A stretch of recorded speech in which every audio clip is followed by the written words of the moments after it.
Paul Tracy back at Michigan is on pit road, getting a splash and go. Speed limit, and no violation on the exit. No violation on the exit. No new tires for Fuel Paul position Tracy. is correct, so you're getting ready for a green flag the next time by. No mistakes on that exit, though. Next time by, he will get the green and all the fuel he wants to use. Juan Montoya and Helio Castroneves came out 8th and 9th. We saw Castroneves get fresh tires, and that would seem to me, beyond the fuel, to be the real advantage you'd want to get. Well, I think it is. We talked about track position all day long and the advantage that Fernandez would have, but with this yellow flag, that's all gone out the window. Coming at the back of the field like Tracy has means absolutely nothing. You watch Castroneves, Montoya, and Tracy, within a couple laps, they'll be back at the front. Block one. Adrian Fernandez, Carpentier, and Andretti. Top three, pace comes up. They are not going to give it the green. No green on that start. Gary Gerald. We did not have a good look at Montoya on his stop. We were with Castroneves. We saw Castroneves get the fresh tires. Just checked with Montoya's crew. He did not change tires, so he's got old Firestones on. He does have the fuel, however, that he can go full rich to the end. Now let's check at the other end of the pits with Jan. Well, during the caution flag, they called to Max Pappas and say, Max, we're a little disappointed in your yellow fuel mileage. He says, oh, I'm sorry. Then he calls back a few minutes later and he says, just make sure you tell me when I can blow past all these guys. Well, they just called him now and said, you've got all the fuel you need. Go for it. Have at it. Look at the field summary. Pappas is 5th. Go green, hold on. Hold on is right. Here we go, green. Fernandez brings them back to the green. Franchitti moves high, Michael comes low. They work to split Carpentier. Michael gets down under him, goes to second. And this is the Saturday night main event, sprint to the finish. Castroneves, the only guy with fresh tires. It'll be a slight advantage. Franchitti comes back at Carpentier. Oh, they're close there. That fights for third.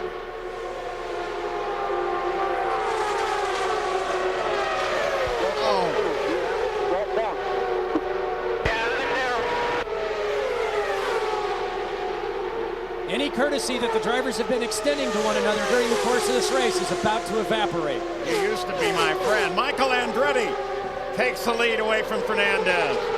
Here comes Franchitti. Not meaning you, Parker, meaning the guys to one another.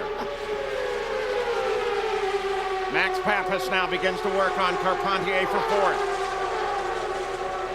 There's Pappas down low on Carpentier. Fight for second. Fernandez grabs second.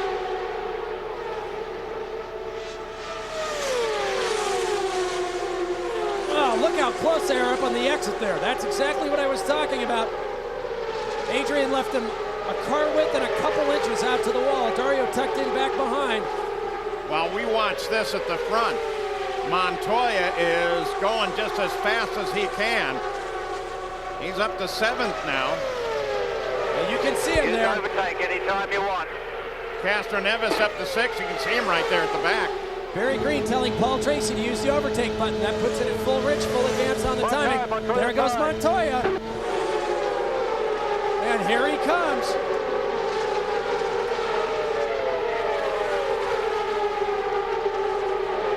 Montoya's not been up at the front of the field since the 164th lap, but he spent a lot of time in second place.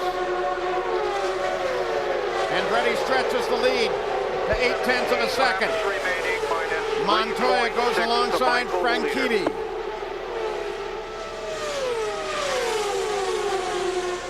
Fernandez has fallen all the way back to 5th.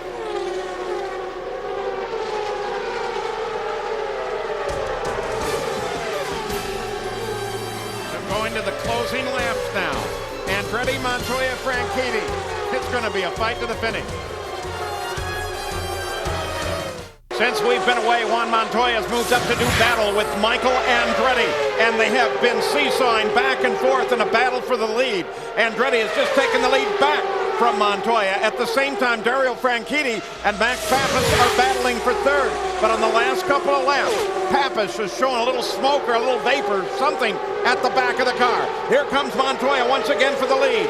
And the 240th lap. And the gloves are off between these two. They've been chopping each other, taking the air off each other's car. I think Montoya's got a stronger car underneath him right now, but he can't break the draft with Michael. He's been able to extend it 8-9 car lengths, but then Michael picks up the tow and goes right back. Look at Montoya, push him up high, going down into the first corner.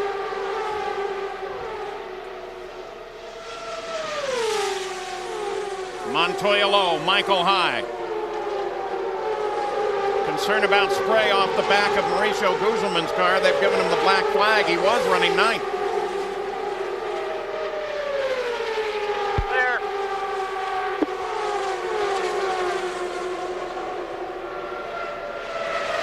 This is the fight for the lead in the Michigan 500. But these aren't the only two really in this fight. Every once in a while you'll hear the voice of the spotter just say clear, letting the driver know that he can move up or come down. Last time around, the scoring computer showed the interval first to second at 1/1000th of a second. Michael and Juan are giving each other room, but they are definitely pushing each other to the far ends of the groove, up into the gray. Whoa, look at the move down across. Juan saw Michael come up for the draft. He cut right back down to the bottom. 49 lead changes at the line throughout the run. With 8 laps to go at the Michigan 500. Michael coming back at Montoya. You can see the power of the draft there. Last week on the streets of Toronto, we said that that 40th win for Michael would help be an incentive. And it has given him new life, new vigor. Pappas continues to battle with Franchitti for third. Then Carpentier, Castroneves, and Fernandez. There. Montoya and Andretti, both in Lola chassis, being followed by a couple of Renard chassis. But right now it's Toyota versus Ford, Andretti versus Montoya. Is that our 50th lead change? 6 to go. 6 to go. In that engine battle, Toyota v Ford. That's for enormous bragging rights. For Juan Montoya, this is his 4th 500-mile race. For Michael Andretti, his 37th. Montoya, the only other driver in this series to compete in another 500-mile race. Oh, Mikey makes a quick move to dart out, grabs the lead again from Montoya. And right now, these two are trying to figure out the ultimate strategy that puts them 5 to go. 5 to go. a nose ahead right there at the start-finish stripe. Do they have to be high or low going down that back straightaway into the last corner so they can draft up and lead coming off of turn 4? Maybe you want to be second. Maybe you've got enough time to pop out and draft by. But it looks, I've been watching this game, Paul. It's been very, very close.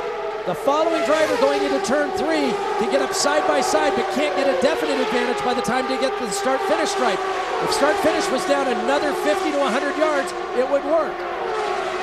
The timing line is a little bit down this year. They had to move it down a little bit just to get a good cut into the track surface for the computerized scoring antenna that reads the transponder. Tony Kanaan last year took the lead and won this race in the last mile. John Paul Jr. did the same racing with Rick Mears. Last mile of the race, took the lead and the win.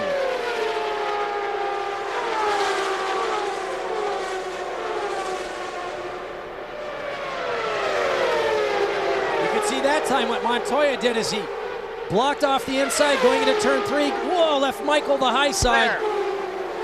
And if Montoya can get a little farther out, he'll break the draft. He's still putting up a big enough wind shadow at this distance for Michael to get him. Max Pappas finally had his problem develop into something truly serious and is off the run. Jan Beekes. He called on the radio and said, I think the engine's gone. He's just trying to bring it home if he can. Montoya, Andretti, Franchitti, now Carpentier to fourth. Castroneves and Fernandez battle for fifth. But the big fight is here at the front of the field.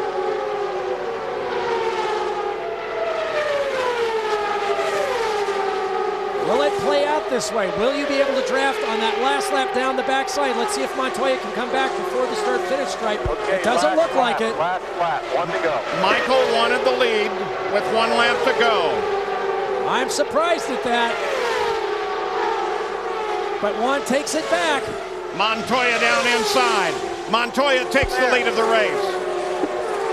Marques, a slower car just ahead. Michael darts out on the backstretch. Michael tries to get it down inside. Montoya's going to stay right there on the outside. The slower car is just ahead. Montoya. Now Andretti, and they almost touched. They may have touched. The slower car is going to be a factor as Montoya brings him to the line. And Montoya takes the Michigan 500. What a finish. 4/100ths of a second. Montoya over Michael. And Montoya's 9th career win. What a brilliant move. Michael Andretti thought he would box Montoya behind Marques. Instead, Montoya picked up Marquez's draft and was able to use that to pull ahead of Michael Andretti. The timing couldn't have been any more perfect. So Juan Montoya has taken the win at the Michigan 500. Here's the last few hundred feet. Michael's thinking, good, I've got him boxed in. But no, instead, Montoya picks up the draft behind Marques and pulls a car length in front of Michael.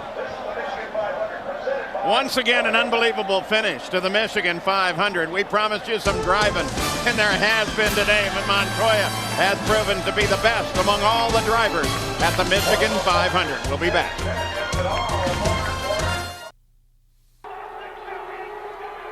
Juan Montoya battling with Michael Andretti on the final lap. Montoya times the cross of the line perfectly. It is the 4th closest finish in kart history at 4/100ths of a second. Montoya, Toyota, and Target Chip Ganassi. They're all winners. Gary? By 4/100ths of a second, Juan. There's something about these 500-mile races, but tell me about the last 10 or 15 laps in that battle with Michael Andretti. What was it like from your seat? It was really good. At the beginning of the race, I said, okay, play with Michael. He's very clean. It's very good to race against Michael, but he's very clean. And you can just run side by side. And when I started going by the field, I said, this is going to be good. Just going to go away. It's only when I passed Michael, he just passed me back, and he passed me back, and he passed me back. And it was everything was about timing who was going to cross the line first. So I tried to play it a bit different into one. I thought it was going to work. He's going to be very close. Because if I pass him really late into the corner, he was going to get into my turbulence. And I thought it was going to work. And suddenly we come out of the last corner side by side, and there's this guy in front of us, and I'm like, I'm not going to lift. If I would have had to hit the guy, I would have hit it. Now tell me about how tough it was to get the car set up because you had radio communication problems with Chip and the crew. Oh, the car was really good from the beginning of the race. I think all my guys, Bill, Chuck, Eric, all of them did a fantastic job in putting, give me a great car, and all my mechanics did a fantastic job as well. Just a real quick note, we look down here in the side pod, you can see it looks like you got hit by debris on the roll bar. Did that come, was that from one of those earlier incidents? Yeah, when Christian pushed back into the wall, all the car just bounced against me, and I moved up and something hit me in the helmet on there. Well, at least he's all right. And he says a moment ago, now we got to win one next week for their sponsor in Chicago. Here comes the beautiful Toyota trophy for the Michigan 500, Paul, and look at the grin on this young kid. He's done it again at 500 miles. Well, he should be smiling. He is the first driver since Rick Mears in 1991 to win at Indy and at Michigan in the same year. Castroneves led the most laps. Paul Tracy got the point for the pole. We'll be back.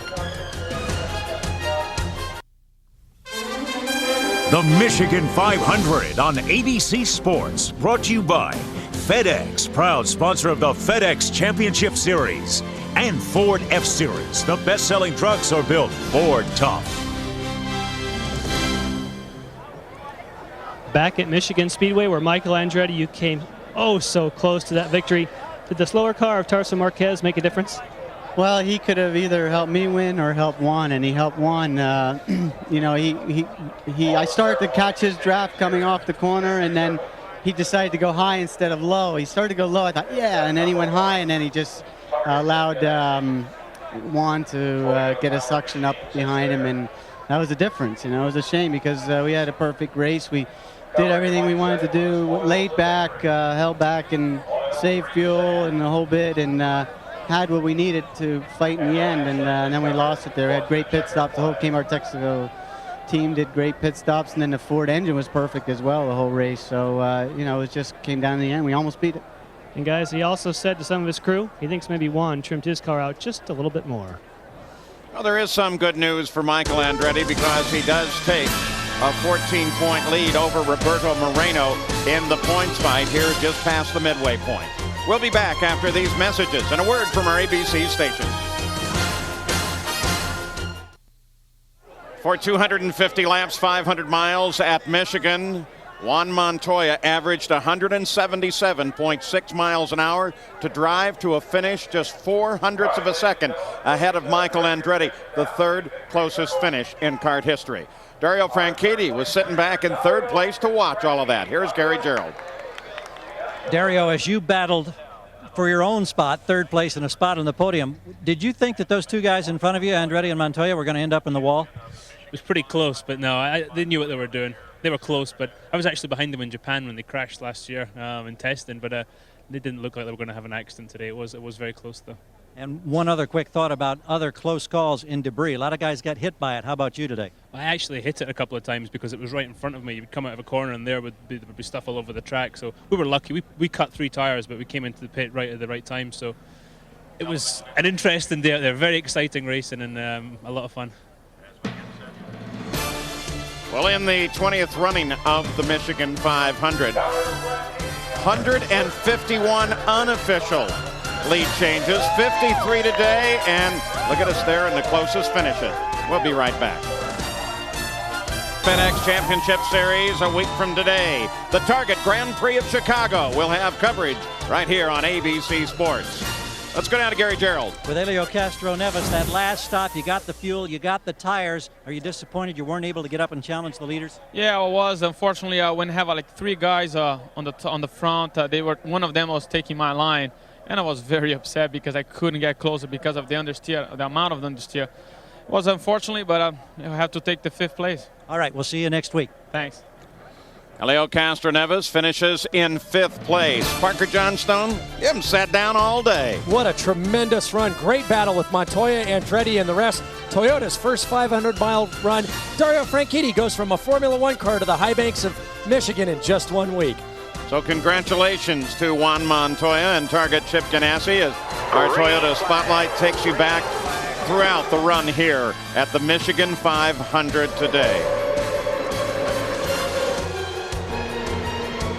I'm Paul Page for Parker Johnstone, Gary Gerould, and Jan Bikas. We hope you've enjoyed it, and we'll see you next week at the Target Grand Prix of Chicago. ABC Sports is online at abcsports.com.